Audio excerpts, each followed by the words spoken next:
Hi, welcome to this year's first edition of Blues Talk, where again, John, Dave, and myself are going to preview the Pro 12 matches and look forward to Leinster's season this year. So, boys, exciting times ahead for the Pro 12. New sponsor, games are going to be on Sky. Qualification now for the European Champions Cup. Yeah, no, it's all changed. New sponsor in Guinness. Had the launch over in London, which seems a bit odd for a Celtic league to have it in a non-Celtic country. They claimed it was to get media coverage, but I didn't see too much of it. Your broadcast partner in Sky, which is great. Sky always do a great job in covering everything. They really make it like the event of the week.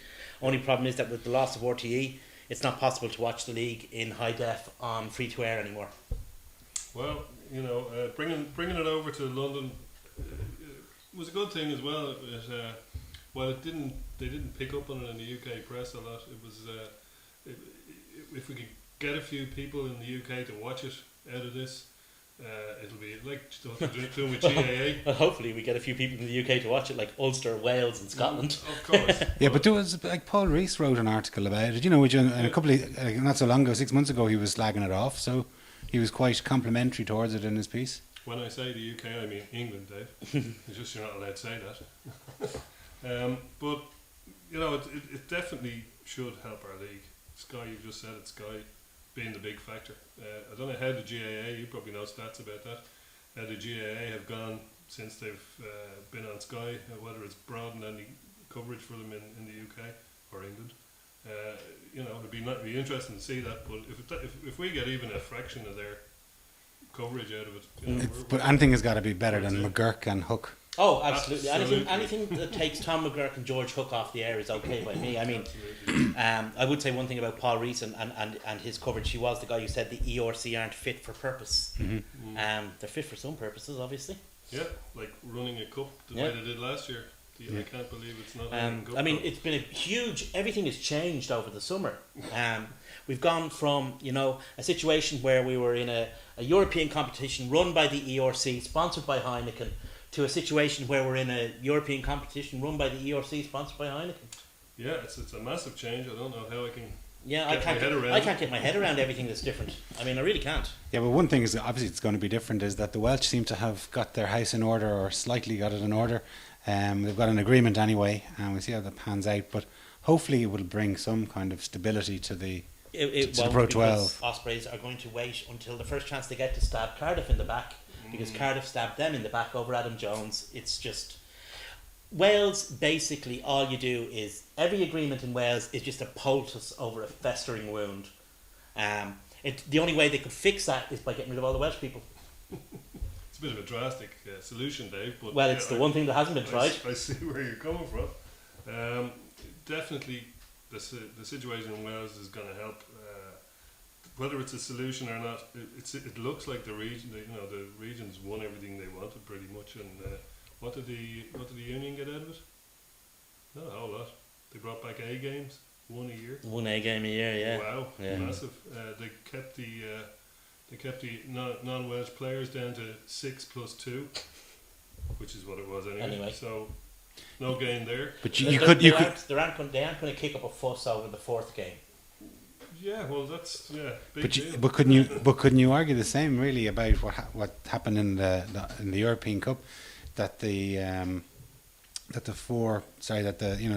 Celtic nations really didn't get much out of the deal, and it was only the French and the English that won that Of whole. course, we could. In fact, we bent over backwards, gave them all their demands, and they still said no. Mm-hmm. Until they got control as well. So and then they blew it, and now they're the ones in trouble over it. Well, I don't think they're really in trouble. I mean, they've got some sponsorship money in now from Have they? the French, not sponsorship, but they've sold the French TV rights today. No, they haven't sold the deal. Have they not? No, there's been an agreement to trade is all. Okay, well, I thought that was a done deal. My French isn't great though, so on Google Translate is not much better. It looks like beIN Sport will purchase a certain amount of the French television rights for less than half of what they were expecting to get from them. Yeah, it's still a decent chunk of money. Oh, it's still 13-14 million euro, which is not bad at all. Off, Yeah. Obviously they still haven't got a sponsor, and they have to pay the ERC now. Yeah. That'll be nice. But the thing about Wales is, I mean, it's still a sticking plaster over a problem. The problem with Wales is that the game is dying in Wales, and the people who are charged with keeping the game alive don't want to keep the game alive because they don't want to do what's necessary to keep the game alive. They're quite happy maintaining their sinecures, rather than actually genuinely making an effort to expand the game. The only real effort or successful effort to expand the game in Wales has been the Ospreys, and they're the ones who got shafted over most by this whole process. So, you know, you kind of wonder what they're doing in Welsh rugby.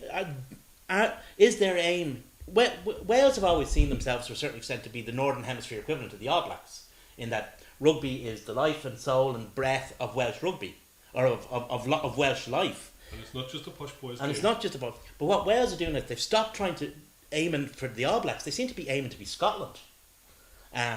Because none of the things they've done have done anything to really revitalise the game. Can you think of anything they've done in the last 10 years that has revitalised the game, except for the Ospreys?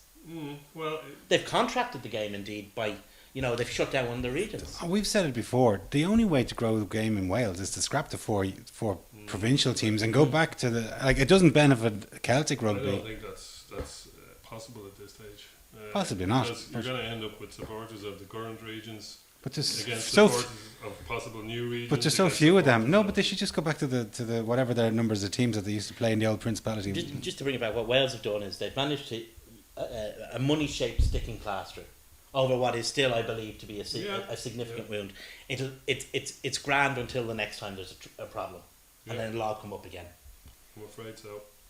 Well, one country that is making good strides, is, it seems anyway, is Scotland. Like, they seem to be starting to get their house in order. Certainly the Glaswegian side of it. You know, like last season we played them in the final. They brought 3,000 or 4,000 fans over. Apparently their season tickets are sold out. You know, they're building a great kind of community base. It's not too big. They play in just the right size stadium for them in Scottstown. Unlike Edinburgh, which you've said before, is just playing in this enormous... They need to move out of Murrayfield, but they probably can't afford to. And are they over the hump and paying for Murrayfield? I think they might be just getting... They are over the hump in terms of paying for it. I mean, to a certain extent, I think the reason that they were using it was they felt that they had to. That they had this stadium in Edinburgh and a team in Edinburgh. They It's kind probably of cheaper for them to play there than anywhere else. they kind of did the maths. Well, I don't think the clubs actually were too keen on them using their club grounds. There used to be... I was at an A game there years ago, and it was played in I think in... no, it wasn't. It was one of the other grounds. I can't remember the club, but it was more or less equal size to Donnybrook. Would have been ideal for a team like Edinburgh, but you know, it's only the club that owns that ground want them to be tenants there. I mean, to a certain extent, there is an element of what we were talking about Wales in Scotland. I mean, for a long time, Scottish rugby, the grassroots in Scottish rugby actively acted against the benefit of the, if you like, the regions or whatever they call them there. That seems to have changed to a certain extent. I mean, Borders rugby is you know, as a regional force, obviously was terminated. I don't know if it'll ever come back, but Glasgow seemed to be stronger. Edinburgh, I agree with you. Edinburgh have to get out of Murrayfield, because what Glasgow have done is they have provided not just a rugby match, but a kind of a sports themed entertainment event based around a rugby match, which Edinburgh can't do stuck in that stadium. So Glasgow are getting all the families going, they're getting all the kids going, the way we do in the ODS, the way Munster do down in Thomond, the way the Ulster have started to do now with their new ground. But this is a perfect opportunity for Edinburgh, because both of their big two soccer teams are relegated. So Hearts and Hibs. Yep. So you know, it'd be a perfect ideal for the only other professional team in the city to come in and give a good product in a great environment, but it's not going to happen in Murrayfield. Who knows? They're also talking about a new team up in oil country as well. Yeah, in Aberdeen. Which, you know, might be an interesting alternative to the Borders. They've played a couple of internationals there. It has been mooted. Kind of I don't know whether they call it the Highlands or something. That was kind of something they were aiming at, but The thing is, I mean, if they can't get a functioning professional team in what has been for the last 120 years the heartbeat of Scottish Yeah, rugby. but maybe that's why they moved. Maybe that's why they want to put a team in, But because there's yeah. no baggage, Yeah, whereas maybe there's it- lots of baggage in. A team based out of Aberdeen would be a clean skin, for want of a better phrase, And the other Celtic nation, Italy, like they seem to be going backwards. They lost all 5 games in the Six Nations last year. Both their clubs again finished last and second last. They only won, between the two teams, they only won 10 games out of 44 in the Pro 12. Zebra beat Cardiff twice though. I know but in fact I thought Zebra looked pretty, like they won 5 games, and so did Treviso. And Treviso seemed to be going backwards, whereas Zebra, well, at least they got won off. none Yeah, previously. exactly. They got off the mark. I think Italy has actually done something that will reward them in the future, because they've basically cleared the decks. Yeah. They've emptied out both squads and rebuilt them from the ground up, and they've taken most of the better players from out of the Division d'Excellence, or whatever they call it, the League of Excellence, which is basically their club game, and brought them in. They've also brought in Mirko Bergamasco. What can you do? And they're Is he playing scrum half? no Mirko, bad Bergamasco. You're thinking of good Bergamasco, Maro. No, but they've rebuilt both squads. I think to a certain extent, the squads that both sides had, be it Aironi / Zebre and Treviso, were kind of guys who were put together from the beginning, and I'm not sure whether they actually believed that they were going to do anything. Whereas now they've got a newer, younger, hungrier squad base that might do something, because It hasn't been doing much. it's up hard. until now. It's hard to. It hasn't been doing much up until now, and it's hard to know because the certainly the top 3 Irish sides, maybe the 4th will follow, but certainly the top 3, Glasgow, and maybe 1 or 2 of the Welsh sides are beginning to move away. And whereas there was always, you always had the top sides, but then the rest were kind of mired in, or not mired, but there wasn't much between. Well, it say, could be 5th Edinburgh. It could be Edinburgh this season, but it could be Glasgow next Yeah, there wasn't season. much between 5th and 12th. No. Whereas now there seems to be a clear breakaway between that top 5, maybe 6, and you're getting a kind of a 2-division thing. And it depends on how the teams that are on the, if you like, the cusp, like your Dragons, like your Connachts, like your Cardiffs, kind of bridge that gap, There's or hold promising the gap signs together. in fairness. Edinburgh, maybe not quite so much. Italian teams, maybe not quite so much. But Connacht and Cardiff could well step up and give us all. Oh yeah. Well, I think I think they're the Irish. predicting Cardiff are going to come. Somebody was predicting they're going to come 3rd in the league this No, I year. don't see them. I don't even see them making the playoffs. I don't see them making the playoffs either. They might get in ahead of the Ospreys into the. I can't believe it's not Heineken Cup, but otherwise I can't see them getting on that well. They've strengthened their side, but they've lost your man. Yeah. Their talisman They've has lost gone to Copeland. Munster now. Copeland. Yeah. They've lost a lot of players. I mean, they've lost They've lost Lee Copeland. Halfpenny. They've lost Lee Halfpenny. They pissed Sam Warburton around. He's going to be coming in cold without a proper pre-season under him. They've and played the other night, I think. Welsh rugby annoyed the IRFU, which means that's why Connacht have been allowed tool up. Yeah. Connacht have been tooled up to challenge for the last place. that second, what Wales would see as the second qualification spot. That's what Connacht have been tooled up for, and that's why they've been signed. Well, let's turn our Bundy attention. Aki and Let- Mills Muliaina and Tom McCartney. And you can add in Quinn Rue and John Cooney from Leinster into that mix as well. Yeah, they did lose Craig. What's his name? Clark. Craig Clark. So they're not without their losses either. But leading on to the Irish provinces, some people saying Ulster in disarray. I'm not sure I buy that at No, all. I don't think they're in disarray. I think that they might actually end up better off for losing Corta, Foa, Humphreys, and Anscombe, and maybe Muller. I don't see the huge downside to that. They've replaced them with players that in playing terms aren't as high profile, but could work out when you consider what they were getting from Corta and Foa last year. But they It had could work they out had to better. dismantle that team. Yeah, I think that team It passed its sell by date. it peaked too early and then Rebuilding. didn't peak again.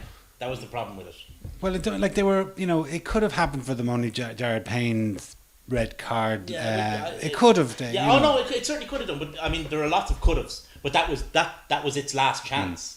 It peaked too early and then never got back up there again, and that was the problem. Yeah, and that was its last chance. Like I think the Heineken Cup in 2012 when we beat them in Twickenham, like that was probably a year too early. a year too early, Yeah. and also Leinster at their ultimate peak. Yeah.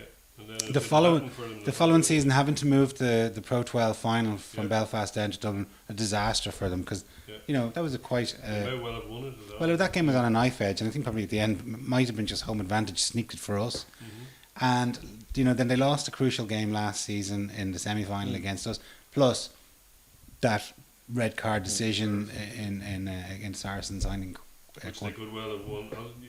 But the- Ifs and buts, I Yeah, know. but the reasons why they didn't get there are irrelevant. The fact is that they didn't. Well, maybe they're maybe not irrelevant, but the fact that they didn't. So that team had the stigma of failure attached to it. And I don't mean failure in terms of failure. I mean it didn't succeed as to the level it wanted to. So it had to go away and build again. You have to do that with teams. Sometimes teams don't reach what they want. The team we had in 2006 we thought was a great team, but it didn't. So it had to go away and be rebuilt.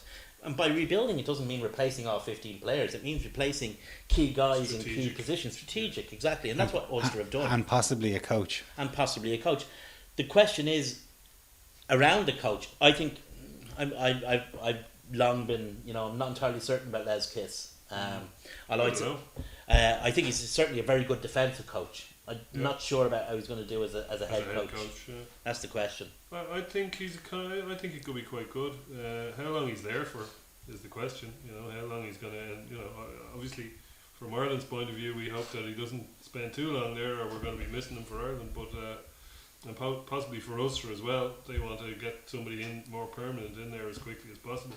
A World Cup year, I don't fancy their chances, but Anscombe, it sounded like he lost the dressing room. It sounds like he lost everyone. He a lost the little dressing room and he lost the terrace. Well, the previous year, I'd heard stories about him, having being a real favourites kind of a guy, and if you were in with him, you were really in, and if you were not in with him, you were really not in with him. Did he have a colour-coded shirt? He might have had a colour-coded shirt. We'll get to that shortly. But anyway, he it's probably just as well that he's moved on. Would he have even got the extra year in his contract if Humphreys had announced his leaving? There's a lot of talk that he lost the ally that he had in the boardroom when Humphreys left, Yeah. and he ran out of allies. Yeah, I'd say that's very believable. It's hard to know one way or another. But the only thing you can say is, did he deliver? And the answer is kind of no. Now certain things went against him. Like you said, having to move that match, that red card. But on the other hand, that's neither here nor there. He still didn't deliver. Mm-hmm. I mean, they replaced Brian McLaughlin, and they haven't done any better since. Yeah, very true. Mm-hmm. Well, we briefly spoke about Connacht. Like they have certainly gone into the market, bringing in Miles Mullyina, and I love it when Connacht sign players. and I'm going to get this one right, Bundy Aki. That was the easy one. Yeah, but those two guys are brilliant players, and hopefully they can bring through some of the young backs that Connacht are producing. Mills Mullyina is one of the great legends of rugby of all time, of all black rugby. I mean, and of a country's rugby that is filled with legends. He's in the first tier. He was the first. Him and Richie McCaw got their 100th cap on the same day, Yeah. as far as that was the first two All Blacks to reach 100 caps in history. So that says a lot about him.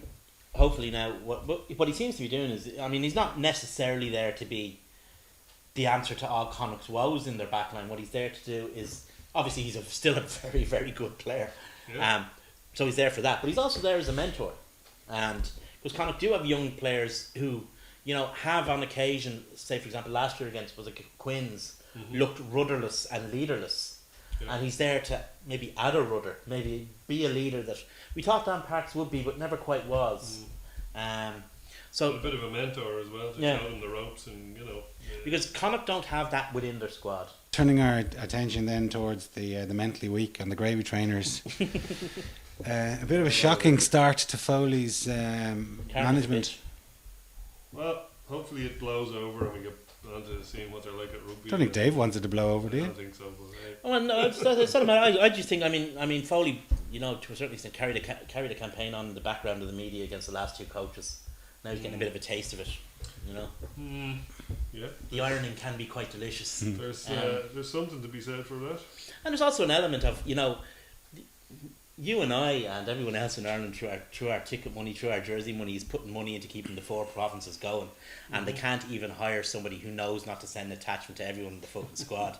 I mean, that's Harsh. There was talk that it might have been a deliberate ploy, that it might have been to actually give them the rocket up the backside. Bluff and double bluff. Who knows? well. Next time they try, they should familiarize themselves with data protection laws. Well, Because you can't actually do that. I mean, I mean, there's no way they did it on purpose. I mean, all the various excuses that they've given are all, just fluff. They made a mistake, and it's going to cause problems within the camp. Well, it obviously already has caused problems within the camp because somebody's leaked it. I'm sure it already has. I'm kind of bored with it at this stage. It's only a week, but Well, I think That's what happens when you hire one Leinster player too many. but I think like their major problem is that they just didn't have the cash to go into the market to buy fellas that they needed to replace. well, do they have the cash? Does any Irish province have the cash? What I'm intrigued to see. Well, they from do. Munster, Leinster certainly did. Ulster certainly did a couple of seasons ago. that's a couple of seasons. Okay, look at the guys that Connacht have gone into market That's for. Connacht. They've been given an extra £1 million allegedly. But that's what I Munster said. have. Munster, The that's problem is exactly that my Munster point. have. Well, they've been let off on They've their, been carried on their stadium because they repayments. engaged in a capital program that didn't work out for them. Now it was unfortunate that things changed, etc., etc., etc. But they can't complain that Ulster got money and they didn't because they still have a stadium and it hasn't been reclaimed by the banks, kind of thing. So Yeah, well, look, all of that political thing aside, what I'm intrigued to see this year about Munster is they've got a whole load of Irish coaches. They've got Mick O'Driscoll, they've got Brian Walsh, they've got Jerry Flannery, and they've got Axel Foley. I'm intrigued to see how they get on because if they do well, it'll be because they're great and they're all legends, and if they do badly, it'll be because they're great and there's too many legends. Or There's another legend jobs for waiting. the boys, There's, etc. there's a Jobs legend, for the boys. but there's a legend waiting in the background. If these legends don't work out, Well, the point I'm making is it's the first time. I think it's good to see. It's the first time that any province has had all native coaches that I can remember anyway in the professional era. So I think that's a good thing to see on principle. Whether they do well, whether they don't do well, at least they've given it a shot of having all native coaches in the province, and kind of kudos to them for that.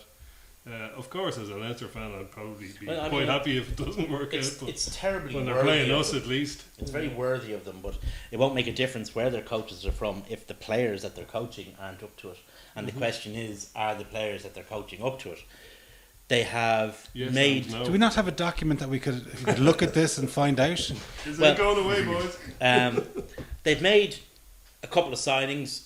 One relatively high profile in terms of Robin Copeland, because that was a high profile capture from Cardiff. I mean, he was playing very well for them, Yeah. albeit within what one could consider playing well for Cardiff, because they were a team that was kind of in free fall. Yeah. They beat Toulon. They did. They They did. And lost twice to Zebra. Yeah. They signed Tyler Blaine-Hall, who I can honestly say I know absolutely nothing about. Yeah, he's a young guy. Second I actually 5'8" thought his type. surname was the name of a place in Game of Thrones. Okay. Well, it's obviously there's a bit of South African Dutch in there in the name, but he is a good young player. Whether he's what they need, I don't know. He's not James Downey anyway. They seem to be touting the fact that they're going for a second 5'8" type player there. They can use Keatley and JJ. They can use Blainall and either one. They can shift them around. They can all play 10. They can all play 12. And that seems to be the way the game is going. I can see Leinster doing the Yeah, same. I can, absolutely. I was going to say that when I come to Leinster. Talk about Toulon Leinster. are doing it. It's the big busher at 12 and the fancy guy at 13 is now kind of switched around, and it's the fancy guy at 12 and the big busher at 13. So and that's kind of what they have in Munster as well. They've got Andrew Smith, who's a big guy, playing 13. Maybe not the most skillful player in the known universe, but good bloody player. Got 50 Super Rugby caps. You don't get that for being a complete non-entity. So I can see that. I can see that being good for him. Yes, they'll have to either bring through some centres eventually, or go to the market again after the World Cup and spend a bit bigger. But I can see that being a decent combination for them because they've got the wingers. They've got a decent. They signed a new hooker today, That's right, yeah. an Argentinian lad for 4 months. Yeah. Like he played, I think he's played 30 odd times for the Pumas. Yeah. Good signing. They're not the only ones that are short of hookers. We're down to our fifth choice hooker. Yeah, For some well, reason, I don't know what's happened to Tracy. I don't know what's happened to Dundon, but our two first choice hookers are. One of them is going to be. We're going to be looking to see them this side of the. I can't believe it's not Heineken Cup, and the other one is probably going to be several games into the season before we see him as well, Sean Cronin. So, I hope Dundon and Tracy recover from whatever it is they have very quickly. We'll have young Byrne could be making his debut. Young Byrne, I'm sure, will be making his debut, and he's looked very well. I think he's looked very proficient anytime I've seen him play. Mm-hmm. Yeah, so that's scored the only try actually the other day. Well, obviously we're going to have a couple of big noticeable absence from the dressing room. Leo obviously will be there as the forwards coach, but Dricko's gone. But we do have a couple of Aussie imports coming in. We have Kane Douglas coming from the Taz, and we have Ben Teo coming from the Rabbitohs in Rugby League. Yeah. So, but neither of them have are a nice rest as well, Ben Teo. He's nice. But both of them won't be here until just before the Munster match, I think. Yeah. With Kane Douglas, I think he could work out very well. Give a bit of stability in here. We've got him for the full. He's not going to play in the autumn internationals. They're confident of getting him in before the Munster game, as you say. I saw an interview with Matt O'Connor saying that they were going down the road and with getting him released because technically he's tied up until the end of the year. And Teo, it depends on how they do. Their last game is actually on Thursday. In fact, by the time this goes out, they will have played their last game of the regular season, and they'll probably be, if they're lucky, they'll be in the top two. And if they're not, and that means that he'll get a week off either way. But it's a 4-week playoff system, unfortunately, and they're not finished until the 5th of October. I think is the final. So we won't be seeing him play in the first 2 rounds of the Champions Cup. That's for sure. He's an interesting signing, though. A lot of people have very mixed views on signing rugby league players. I know you do, Dave, but he's played at the ultimate level. Like, he's played 7 times for Queensland in State of Origin. Like, that is a ridiculously high level. I mean, it really is a case of flip a coin to a certain extent. I mean, what you do is you look at these guys and you go, okay, skill set match, and you know what you want, and you kind of try and match them up. But you are ultimately taking a risk because they are playing a different sport. I mean, it's okay with Kane Douglas. Kane Douglas is a rugby union international. Yeah. I mean, this guy isn't. I think that Kane Douglas is the one that's going to hit the ground running. But I'm hoping so. You see, you never. That's the thing. Ben Teo could well prove to be an inspired signing. Or he could well be off after a year. It is a toss of a coin. I'm totally agreeing with you. I'm looking at a glass half full, and I hope he beds in well and gives what Matt O'Connor is looking for him. As you say, Kane Douglas much more likely to succeed. What I like about him is he's strong enough to be a kind of an enforcer type player to some degree, although he's quite young. But he's also tall and rangy enough to be an athletic kind of a lock. So you can actually pair him with Toner, who is also strong enough to be an enforcer. Toner's put on some serious power in the last while. He really has, and I shudder to think what he'd be like this year. It's interesting that, like, with someone like Douglas, he's 24. He's coming over here on a 3-year deal. Like, he's pretty much walking away from same age as Madigan. Yeah, he's walking away from his international career, as opposed to a guy in his even Ben Teo, who's like 28, kind of achieved a lot, and kind of possibly coming over to start towards the end of his career and get a few bob or whatever. But like, this guy's coming over halfway through a very promising career. He could get his best years. Yeah. Especially after coming from winning the Super 15. Yeah, I also like the fact that him and Toner. I've always wanted somebody tall enough to pair with Toner. I mean, that's some line-out combination. It's also in a scrum, 2 guys of equal heights. You're going to have it'll be a lot easier to push than, say, McCarthy and Toner, who are, there's 6 or 8 inches between their 2 heights, So just the mechanics of how they fit together as lock the scrum out. 2 tall guys together might just be that bit of extra. I also think that the one thing you can tell by how upset his coaches back home are that he's leaving. Yeah, Czech is not too impressed. Czech's not too Cheika kind of impressed. bigged him up and said he's good enough to get back Yeah. in the Australian team for the rugby And championships. the Australian coaching staff themselves weren't overly impressed about not about having to leave him out because that's what they do, but you know they didn't look too impressed about his leaving anyway, which is He's a here good for sign. 3 years Yeah. allegedly, so see how that goes. So there was a bit of two bits of good news during the week. The first one was Bank of Ireland. They've agreed to continue their sponsorship. It's another, I think it's 6 million over 5 years. You know, it's a lot of. It's not chump change. Nice bit of money. It's a big deal. It's a big deal. Like I mean, I think it's more than what Dublin GA are paid it's from up there AIG. about the same. Yeah. When you add everything in, it's on the same level, and that's You know. a very big deal. In Yeah, and going back, I just checked earlier today. Like going back to 07, you know, before the crash hit, like we were getting 6 million over 4 years. So it's 6 million over 5 years now, which is still a considerable amount of wage. Yeah.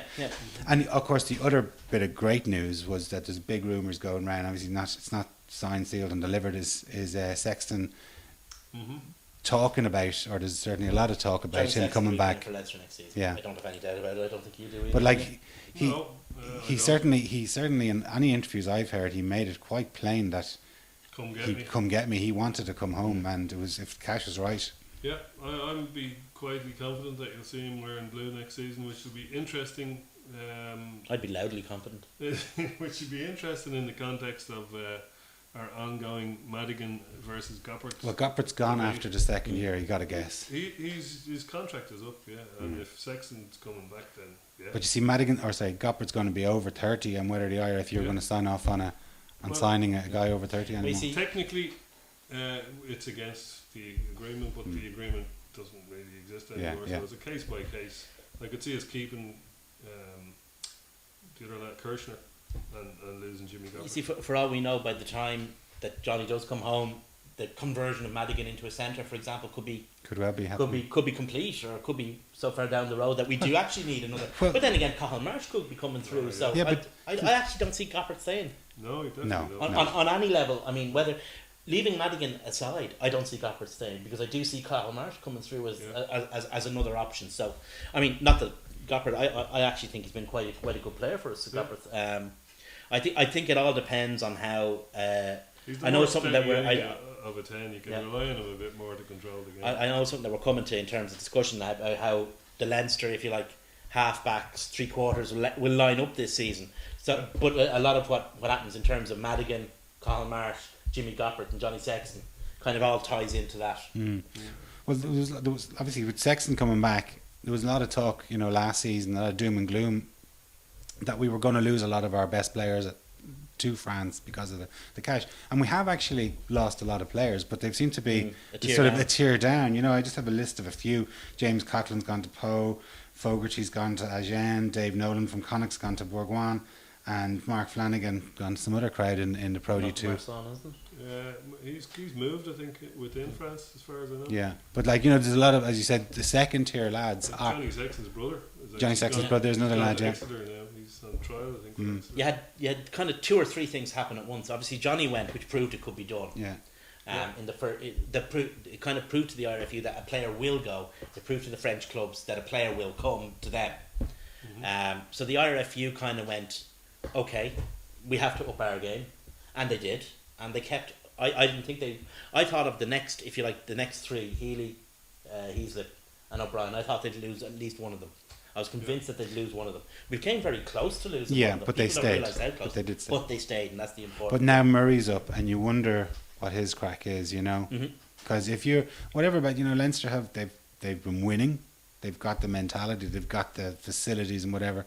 Munster haven't really performed in 5 seasons. All Murray has to show for his professional. Is his contract up this season? At the end of the For his season. professional career is a Pro 12 and a Six Nations Championship. So in terms of his club game, he hasn't actually been that successful. Now, But like he's a line starting. yeah, he hasn't been that successful in terms of silverware. Now, as a player, he's been very successful.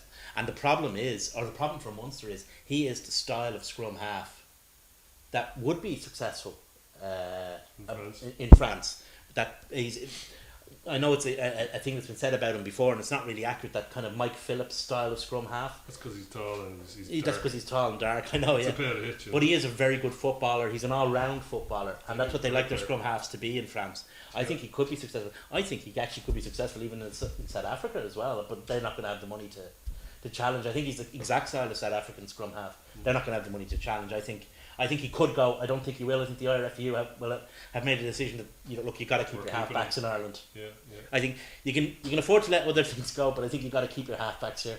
Yeah, I He's going to replace O'Connell as the marquee name down in Certainly, in Munster. yeah. O'Connell's another 2 years to go, believe it or not. But I think what Jason means in terms of being the star player. Yeah, I think he is. Yeah. Anyway, so the first round of fixtures for the Pro 12 is on this weekend, and obviously we're playing Glasgow. It's a repeat of the final from last year. Yeah.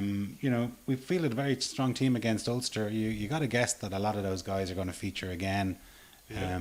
Absolutely. And a lot of first liners would have started and even come on. Well, when you've got the guys who played against Ulster, Mike Ross, Ian Madigan. I'm thinking of guys who were in Argentina. Traditionally, you wouldn't see tourists in the first game of the season. Never mind a trial game or McFadden. You had McFadden, but a few other guys that were out there like Redden, Carney, Ruddock, Toner. You have Jack McGrath, guys like that. I can see most of them appearing in Glasgow because they're not going to be. It's not as if their pre-season is out of sync. If those guys I've just named can play in the friendly, then surely the rest of them can at least feature from the bench in the first game of the season. I think what we're seeing is there's a new national coach, and he has a different idea on player management than previous coaches have, because he's come from a different coaching environment. Both O'Sullivan and Kidney came from an Irish coaching environment or up through the European system. Innately conservative Ireland. No, I don't mean that. I don't mean it as a criticism of O'Sullivan and Kidney. I don't mean it in terms of they're so conservative, blah blah. What I mean is the way way that sports science in the Northern Hemisphere is that you tail these guys off, you do this, and they were part of that movement. Yeah. Now we've got, for starters, a couple of years on, so there's obviously been developments in sports science, and a guy from a different coaching environment. I'm not saying whether it's it's not against Kidney and O'Sullivan. It's just that we have a new paradigm. We're in a new kind of environment, and he obviously has different ideas on player. Interesting point. I mean, it's still going to be you can only play so many games with, like, in the first 8 games or whatever. They can all only play 6 of them, which is fair enough. But do we know that's still the case? I think it is. Yeah, I think that is still the case. But what Joe Schmidt himself, when he was with Leinster, was an expert at was blending those teams and cycling those players. I reckon he would have had kind of a spreadsheet or whatever software he uses on each player. I doubt he would have had a spreadsheet. Only Egypt keeps a spreadsheet. He probably has some revolutionary type of software we don't even know about that keeps track of these things. Post-its. But the point I'm making is that he'll have each player's season kind of cycled, and he'll have, instead of fielding like Cheika used to do, fielding a group of kids to go over to play the Dragons, he'll have with Mallow Kelly and Bernard Jackman. He'll have just a covering of internationals in all of the games, and this guy will be rested for this game, this guy and this guy will be rested for this game, this guy, and it'll also depend on who the opposition are, and not only that, but how each player's season is going, and you'll be able to. It's kind of an art to be able to. Nearly as though that each player's season was mapped out for them before the even ball was kicked. They said, right, you're going to be playing in 6 weeks' time, and obviously, obviously injuries can. And do you know what's something that I've been thinking about recently as well is that a player like Luke McGrath, who remember he was played in a game against the Ospreys in the end of Joe Schmidt's reign, and he was thrown in there like, here you go. I'd say Joe Schmidt told him about that. Maybe didn't tell him what game it was going to be, but told him he was going to get a chance before the end of the season and he better be ready. Gives a guy something to really aim at, and you know that when you get out there, you have to make an impression. By God, he did. Remember him taking Alan Wynne Jones out of it, out of line out, and he really went for it. And he's now past John Cooney, who would have been a few years older than him and probably a bit more along the line. Mm. And he's he's the backup to It's- two guys who it's are not going all to that retire. surprising though, because he was the guy who was always most likely to. Mm. He was going back a while that he was. I mean, we've been hearing about Luke McGrath since Junior Cup. Mm. You know, But there's a lot of interesting Pretty debates. mature head on him. There's a lot of interesting debates this season. Like one of the lads, Niall Kitson, from Twitter, he just asked what our first choice midfield will be. But there's a whole load of Will there be one? but like there's you're talking about the scrum halves. Like maybe this is Redden's last season, or or Boss. Maybe you might see McGrath coming through more. There's certainly going to be a debate about what our back row is going to be made of, what our halfbacks, who's our out half going to be. 12 and 13 are obviously up for debate as well. Back line. I think the big question is around centres. Yeah. Because obviously O'Driscoll has moved on. Yeah. Shuffled off this immortal coil Mhm. into BT Sport, but that's neither here nor there. The question is, how will Leinster deal with it? What players we've signed Ben Teo, Mhm. who is not going to be an orthodox outside centre. That's just not what he is. He's also not going to be ready until probably next year. We have Brendan Mackin, No. who is an orthodox outside centre. Mm-hmm. We have Gordon Darcy, who can do both. Yeah. So the question is, do Leinster play 9, 10, 12, 13 in the traditional Irish way? Do they do something different? Do they go with the Southern Hemisphere first 5-8, second 5-8 system, Mm-hmm. and only one centre? I actually think that's the system that is best suited to the squad profile we have. Yeah, and also to the way the game is going. Again to the way the game is developing. And I know you think that the idea is that you have the clever guy at 12 and the bosher at 13. But you don't necessarily have to have a bosher at 13. You can still have a stepper at 13. Yeah. And you can do it a number of different ways. I actually think that our best, certainly until we see this Teo guy and see what he's like, Mm-hmm. I think our best kind of 10, 12, 13 is going to be Gopperth, Madigan and Darcy. Yeah. I think that would work best. I think it suit the players' skill sets actually suit that. Yeah. When a guy is 14, some priest in a school says that's the position you're going to play, and that's the position he ends up playing at international rugby at. And very few of them are changed around. You look at Australians or French fellas have played at out half, full back, on the wing, in the centre. And it's just whatever is going to suit on the team on that particular day. We kind of we pigeonhole players from a very early age. I can think of two very. Move a guy too much. I can think of two guys who kind of suffered from that. Would be Mark McCall and Paddy Wallace. Two guys who played. Mark McCall was more suited to the kind of left right rather than the inside outside kind of centre alignment, whereas Paddy Wallace was a second 5-8. He wasn't an out half.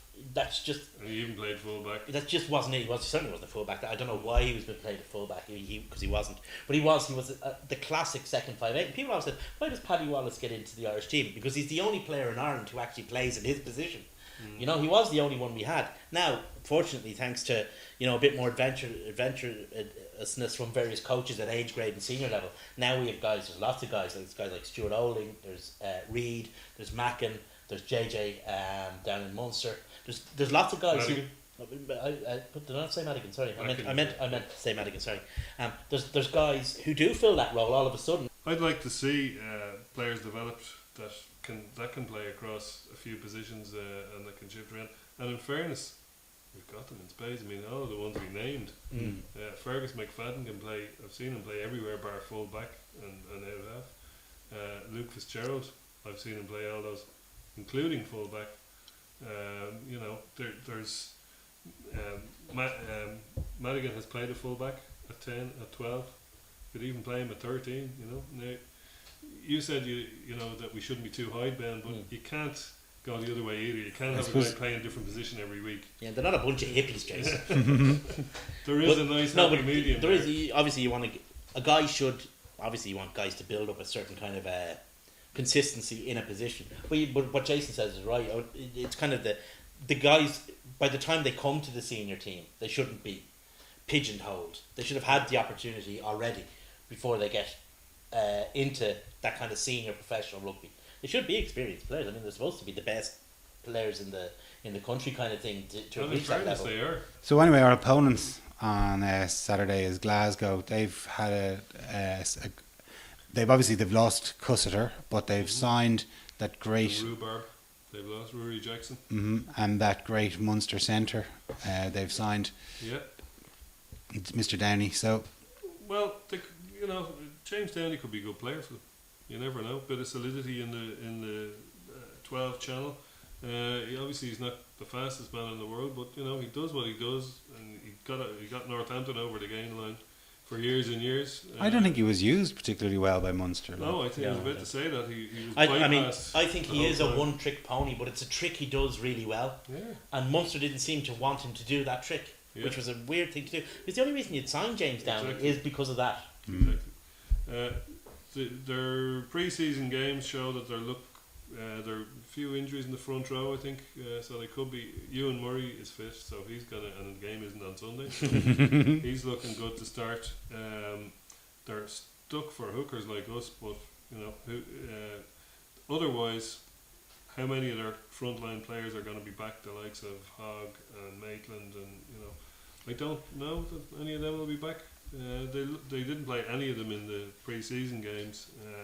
Has his issue been sorted out and bedded down? Yeah, I think he's back. He's with still the there. Rangers. He's still there anyway, for sure. Yeah. But he did move to Ulster anyway.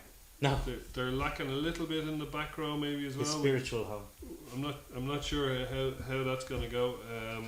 And they've got Jason's three favourite players: Nakarawa, Matawalu, and Yana Yanatawa. And a tenor if you can say the three of them fast. That sounds like my medication. I hope we get a bonus point win, but that each of those scores a try. Because I want to see Jason say, "Well, the defending for the Yana Tower try was appalling. Nobody was watching Nakarawa at all." I don't think they'll start with Nakarawa. I think they're going. We have Nakarawa worked out at scrum half. I firmly believe all his breaking, Matawalu. Matawalu. Yeah.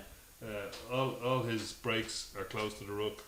Everything he does, we kind of neutralised him the last time we played against him. He's great crack to watch. He is brilliant. He's brilliant to watch. I love him, but as a scrum half, I wouldn't have him in the team. I think bring him on the wing or bring him on at scrum half to speed up the game later. I don't think he'll start. I think they'll start your man Pyrgos. They're stuck because your man's got the out half has been injured, Duncan Weir, so they're probably going to have to play what's his name, the lad whose name escaped, is a young guy, Finn Russell, that's his name. He's quite good. He is good. He's not a great kicker, but he's a good player. So that's my guess on their starting halfbacks, and they have a reasonable amount in the pack. I'm not sure they have three back row players. They've two good back row players, and they have Jason's mate Nakarawa in the second row. Yeah, but he's an enigma though, isn't he? Like he makes him, and then he starts holding the ball in one hand and trying to basketball. If you want the ball that done with the ball, he's the man. Yeah, but on his day again, I think we have guys like that contained in Leinster. Our defence is pretty good, as we showed in the final. I think what we showed is whenever a guy does that, you'll always just see the Leinster scrum half run around the other side and go like this, waiting for it, kind of thing, and that cuts them off because they're looking for the handy little block. And if you've got a guy around there, because if they're doing that, there's no offside line, so you can do anyway. But I think they're there for the taking. Whether we take them is a whole other matter. Look, just quickly before we go, just to quickly talk about the other fixtures. Munster play Edinburgh. I was reading there, Munster are going to redevelop Musgrave Park, so there's going to be all them. Independent Park. Oh, sorry. All of the fixtures pre-Christmas are going to be played in Thomond Park, and then they're going to play I think 4 then in but like obviously Irish Independent. In Irish Independent Park, but like Edinburgh have they've beaten them in the Heineken Cup last season. You know, they kind of gave them a bit of a scare, but I can't see them coming through in the first game. Oh, good Lord, no. Neither can I. No. Not a chance. No.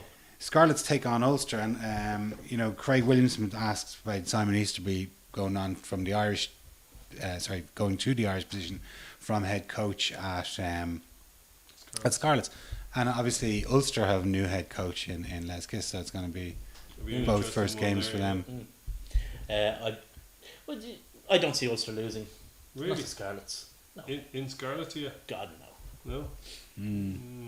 That could be a tricky one. We'll see how. I mean, Scarlet's best signing over the summer has been Regan King. And sure, he to replace Davies. they only signed him because he's cheap travel. I mean, And- the bus pass. Yeah. I mean, he. In fairness, now Regan King has been one of the most glorious players. I love watching Regan King when he was in his pomp. Yeah, Or he's not in his pomp now. He's barely in a circumstance. he's not, but the Scarlets have the makings of a decent pack now, at least. No, they don't. No, they do.